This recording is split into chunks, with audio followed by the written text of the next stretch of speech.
The winter solstice, also called Yule or midwinter, occurs when nighttime has reached its maximum length.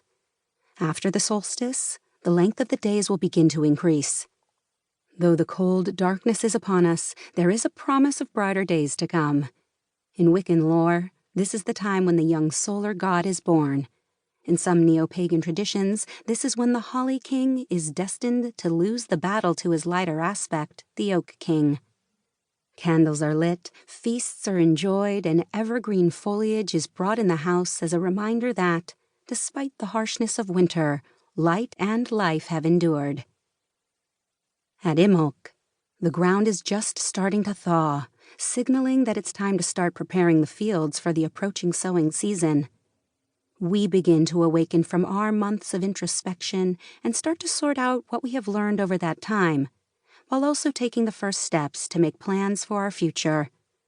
Some Wiccans also bless candles at Imbolc, another symbolic way of coaxing along the now perceptibly stronger light. On the spring equinox, also known as Ostara, night and day are again equal in length, and following this, the days will grow longer than the nights. The spring equinox is a time of renewal, a time to plant seeds as the earth once again comes to life. We decorate eggs as a symbol of hope, life, and fertility, and we perform rituals to energize ourselves so that we can find the power and passion to live and grow.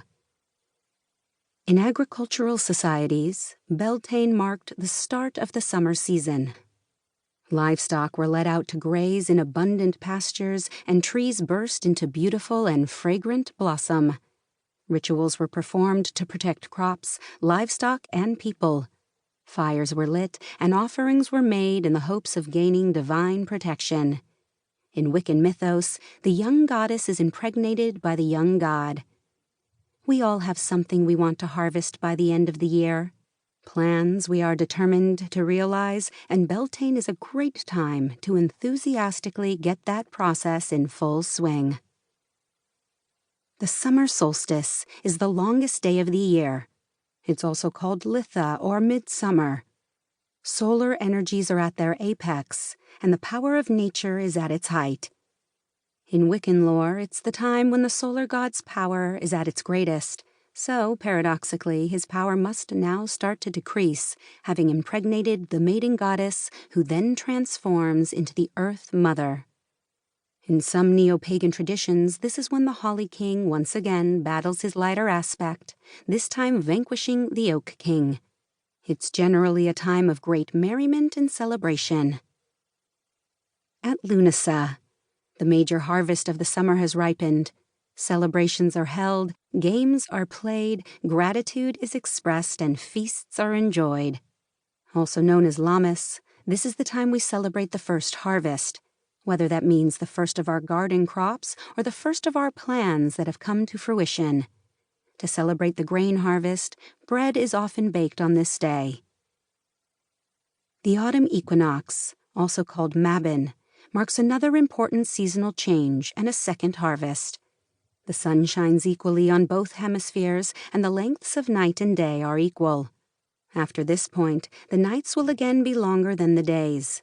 In connection with the harvest, the day is celebrated as a festival of sacrifice and of the dying god, and tribute is paid to the sun and the fertile earth.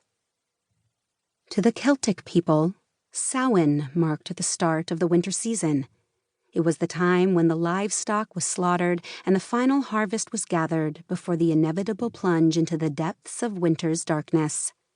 Fires were lit to help wandering spirits on their way, and offerings were given in the names of the gods and the ancestors. Seen as a beginning, Samhain is now often called the Witch's New Year. We honor our ancestors, wind down our activities, and get ready for the months of introspection ahead. And the cycle continues. The modern pagan's relationship to the wheel. Modern pagans take inspiration from many pre-Christian spiritual traditions, exemplified by the Wheel of the Year. The cycle of 8 festivals we recognize throughout modern pagandom today was never celebrated in full by any